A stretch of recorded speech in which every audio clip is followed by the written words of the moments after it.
What a match! What a match it is, coolers. So how was your last night? It's been like, it feels like dream. I don't know how to explain the feelings, but it's very much true that we smacked down Bayern Munich.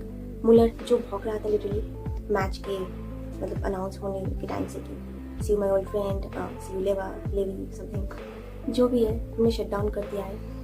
हमारा team जहाँ पे टूट चुका था एक time 8-2 से हारना is not मतलब कितने सारे टेंट्रम्स हमने फेस किया था. नाउ ला मसिया सीरियसली ला मसिया के प्लेयर्स छोटे छोटे they saved us. Hansi Flick saved us. Barca beat Bayern Munich by 4-1 and this is something to celebrate. Coolers just go and celebrate. This is the time. और क्या ही है मतलब football में खराब phases के बाद आपकी favourite club is on track finally and they gonna dominate. Of course मतलब ये आई नो कि ये तो शुरुआत है. अभी तो आधी की आधी मैचेस भी ला लिगा की नहीं हुई है and but we are optimistic. In 4 goals 3 goals are from Raphinha मतलब इतना सॉर्टेड प्लेयर है. मैंने पहले भी बताया था कि रफीनिया को आप राइट विंग में खिला लो लेफ्ट विंग में खिला लो इतना सॉर्टेड प्लेयर है ना.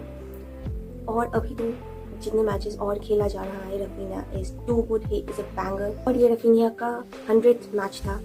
100वां मैच में इतनी स्पेशल हुई Bayern Munich against hattrick. What a match, what a game, what a player he is.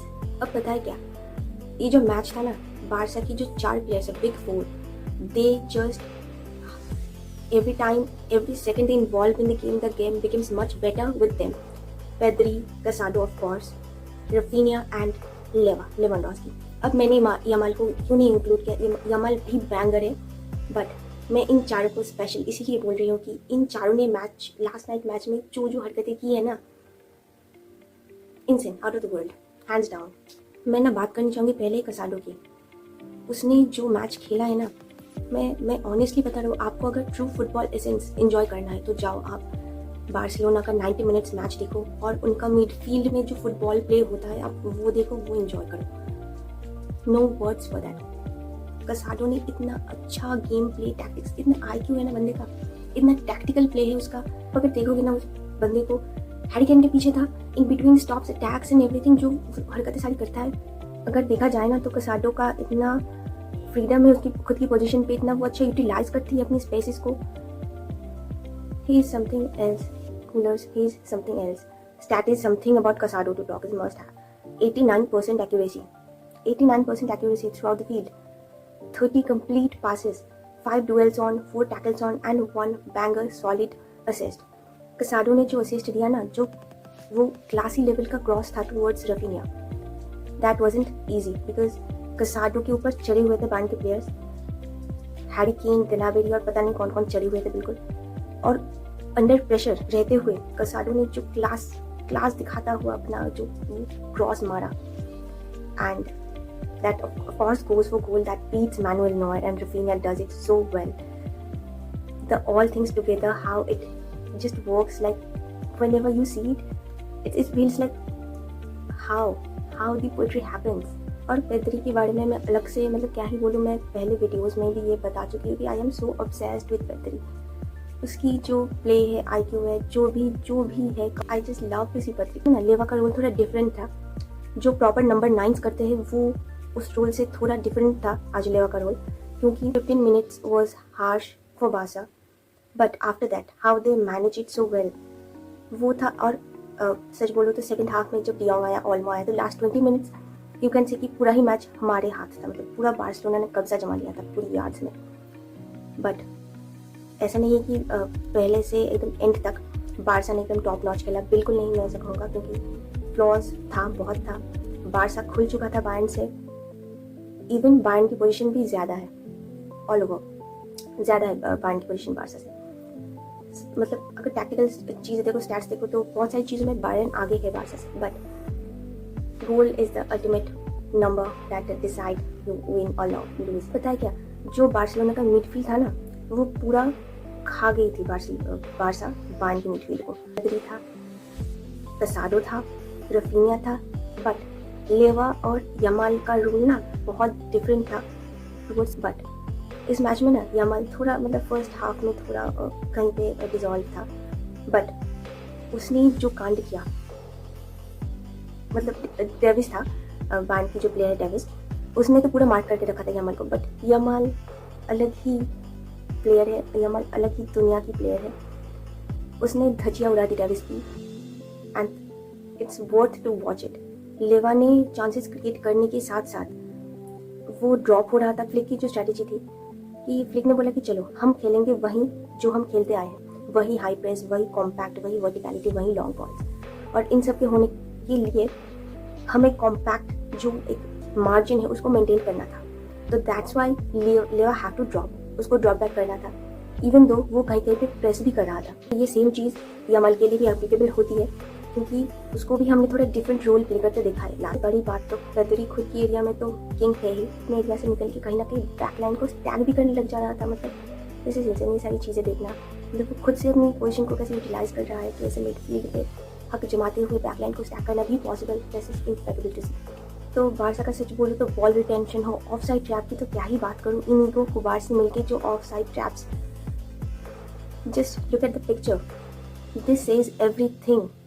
सच बोलूँ तो यमाल से मैं बहुत इम्प्रेस हुआ। इसका इतना मैच्योर प्ले था बायर्न के अगेंस्ट, बॉल होल्ड करना, उसने गोल स्कोर नहीं किया हालांकि, लेकिन उसका जो बॉल होल्ड था इतना अच्छा, मतलब कंट्रोल उसके बॉल में। तो फोर्थ गोल अपने आप में एक पोएट्री है। आप जाकर रिप्ले देखोगे बार बार, आप देखने का मन करेगा कि इतना एक्यूरेसी पास में, इतनी अच्छी समझ लेंथ वाइज की, मतलब क्रूज ओजिल प्लेयर्स की याद दिलाने वाली शॉट्स ऐसी, मतलब क्या ही बताओ, इतनी एक्यूरेसी थी, इतनी बॉल कंट्रोल थी। और रफीनिया ने जो एग्जीक्यूशन किया वो तो अलग बात है। तो ये था Yamal guys, this is the future star no doubt. Yamal अपने खुद की पोजीशन में मार्क होते हुए भी डेविस को खोल के रख दिया था बिल्कुल एकदम। Very much a classy player detention, you know. Bayern के हर एक प्लेयर इतने तगड़े हैं, इतनी उनकी मतलब towards the ball control and switches everything. Bayern की स्विचेस तो इतनी परफेक्ट थी फर्स्ट हाफ में, इवन द सेकंड हाफ में भी Bayern played so good, but after de Jong and Olmo enters in the field, the match would change in kind of Barca's side. But apart from that, Bayern की switches इतनी perfect थी ना, क्योंकि Barça खेल रही थी वर्टिकली कॉम्पैक्ट फुटबॉल, जो उनकी सिग्नेचर अभी मतलब स्ट्रैटेजीज हो रखी कि कोई भी क्लब हो, कुछ भी हो, हम तो वही खेलेंगे जो हम खेलते आए हैं। तो वही सब कुछ हरकतें हो रही थी, हाई प्रेस वगैरह, लॉन्ग बॉल्स वगैरह। तो इस वर्टिकलिटी की होने की वजह से बायर्न का एक ऑप्शन अवेलेबल था, और ये कहीं ना कहीं बार्सिलोना भी चाह रही थी कि हम रखेंगे उनको कॉम्पैक्ट, तो उनको पासेस करने का मौका ही नहीं देंगे, पासिंग फुटबॉल खेलने का उनको चांसेस क्रिएट होने ही नहीं देंगे। तो बायर्न जाएगी लॉन्ग बॉल्स के लिए, एंड लॉन्ग बॉल्स के लिए तो ऑफ साइड ट्रैप बना के रखा है ये बारसा ने। तो ये दौरान कहीं पर क्या हो रहा था कि बारसा बॉल रिटेंशन पे बॉल लूज कर जा रही थी, क्योंकि बायर्न खेल रही थी क्रॉस स्विचेस में वो बायर्न के प्लेयर्स जो तगड़े हैं बिल्कुल एकदम, वो बॉल लूज करने में बिल्कुल एकदम मूड नहीं था उनका बॉल लूज करना। तो ज़्यादातर अगर पोजीशन भी देखोगी तो बायर्न का ज़्यादा है बारसा से, क्योंकि Barca is good when the ball is on Barca's feet, players की फीट में जब मतलब बॉल रिटेंशन जब तक होगा बारसा की साइड पे, तो Barça good with the ball very much. But ball जब लूज होता है तो प्रेशर कहीं ना कहीं डेवलप होता है, क्योंकि बैक लाइन पे अगर आप कॉम्पैक्ट हो तो आप वाइड नहीं जा सकते। तो वाइड से अटैक खेलना या स्विचेस वगैरह बना के तो पासेस मेक आउट करके एक चांसेस क्रिएट करना, वो एक ऑप्शन था बायर्न के लिए। तो कंपनी ने कहीं ना कहीं ये सोच के पूरा होमवर्क करवा के आया था बिल्कुल प्लेयर्स को। हाउ कैन आई फॉरगेट कुंडे, बाल्डे एंड इनिगो। जो 4 पिलर्स है ना, कुंडे, बाल्डे, इनिगो, कुबारसी, हमारे बैक लाइन पे, दिस इज समथिंग एल्स।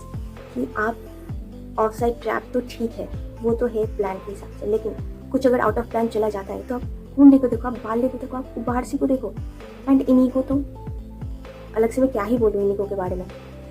ये हैं वर्ल्ड क्लास प्लेयर्स, इनको फ्रीडम है अपनी पोजीशंस पे, तभी ये शायद इतनी उभर के आ पाते हैं अपनी गेम्स में। जितना ये गेम प्लेइंग टैक्टिक्स वगैरह इतना कुछ अगर नहीं मतलब दिमाग से हटा भी तो सिंपल फुटबॉल इज सुप्रीम। तो simply football is supreme. De Jong and Olmo, ये जो दोनों सब्स्टिट्यूट है ना, ये जो दोनों जेम्स है, ओल्मो की तो विजन ही अलग है। मतलब